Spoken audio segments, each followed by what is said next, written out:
Hi everybody, this is Alchemist2 and I'm back again with another movie review.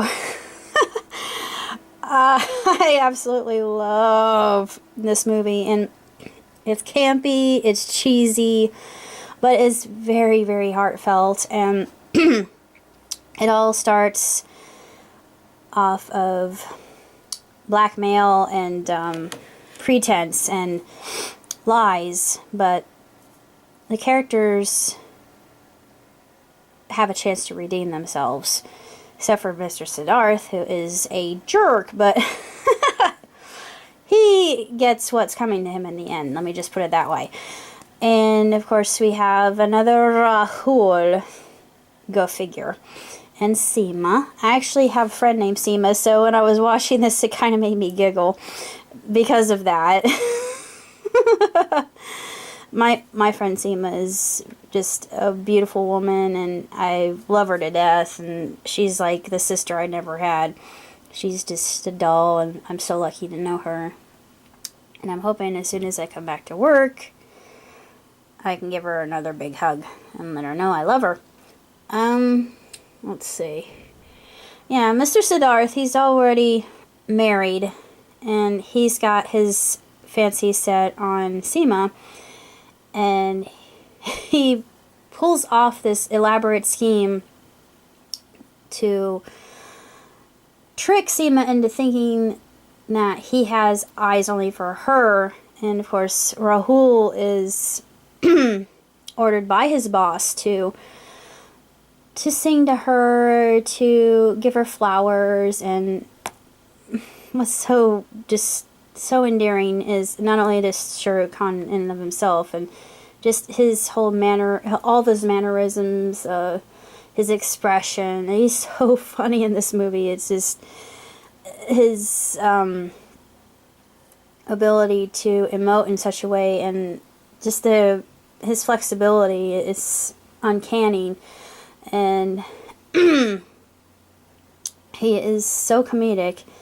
But it also, there are moments that really touch your heart, because this has the typical Bollywood story. The mother has a condition and she has to have a bypass, and of course it's nothing that is going to end her life. It's not fatal, but if she's excited in any way, shape, or form, it could complicate things. So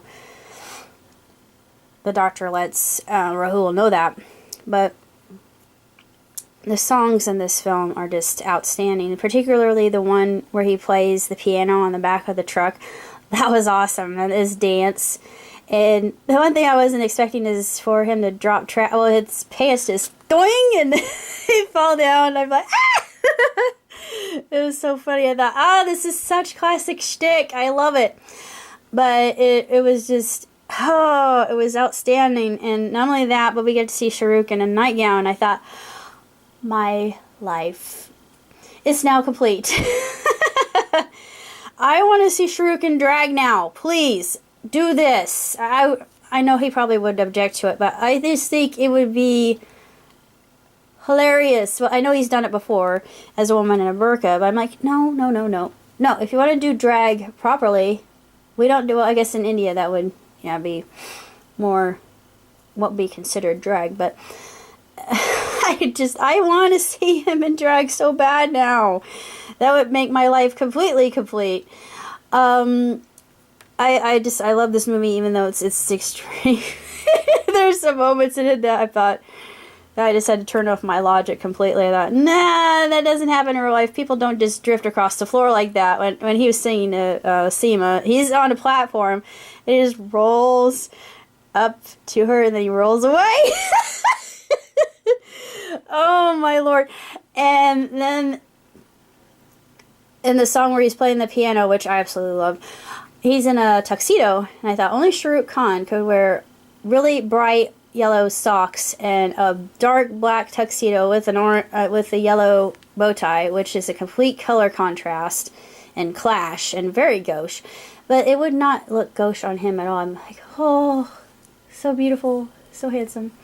And then there was another scene where the guy on the right, That guy right there. He's been in a lot of films. I don't know his name, but he's your basic fall guy. He's the stooge. He actually looks up to Rahul and he says, I will do anything for you, and I am your crony. I thought, yep, I've heard this before. This is very common. It's interesting to see the dynamic between, you know, you've got your blue-collar guy, and then you've got your white-collar guy, your affluent man who's just a total a-hole. But anyway, karma gets him, so it's a happy end. And there are a lot of good messages and a lot of good lessons in it, and it's all about redemption. And even though people are deceived, you can still forgive and move on and become better. Just because someone's been deceived, it doesn't mean that they're a bad person and they were doing something out of the fact of they're being misled. But it's so beautiful. I thought it was an outstanding movie, and all the songs in it I loved, especially when he's singing in front of the mirror and he's putting that makeup on his face and the vermilion. That's what the brides wear, and I forget why they do that, and I can't really recall. I know there's a lot of ritual. They ward off the evil eye. Like in Greek weddings, I've never been to one, but in Greek weddings they spit. The reason they do that is so they can ward off evil and the evil eye. Because they're very superstitious people, and apparently Indians are too. And every wedding has its own custom. And I like all the wedding customs. I think that the wedding customs are really interesting. One I've never really understood is jumping the broom in Africa. Why do they do that? It's cool, but why do they do it? I mean, it's so spiffy. Please explain this to me. I'd love to know all different customs, just because I think they're all very interesting and I want to know their origin. It has a happy end and it's a love story. Aww. I mean, there are just moments in it I was just totally enraptured. I thought, oh, and then, you know, when Shahrukh, he has these really romantic scenes where he grazes Seema's neck with his nose, and I thought, like, yes, please. I would love to superimpose myself in that scene, but if I were there, I would probably go, and then I'd probably plots. Like, lady. And I've done this before in my previous reviews. Lady. Hey, lady! It's like, no, don't wake me. I'm in a reverie. Then I finally wake up like, oh, it's still a dream. Hi. I'm so crazy. But anyway, even though it's an older film, I'm sure this was done in the 80s or 90s. You can tell by a lot of the clothing that the characters are wearing. But still, it's wonderful, and I love it. Despite all there are a lot of things you just have to reserve your logic for and sustain your disbelief. But it's just such a wonderful film, and I'm glad I had a chance to see it. Well, I will see you around. Take care. Live long and prosper. Ciao, tutti.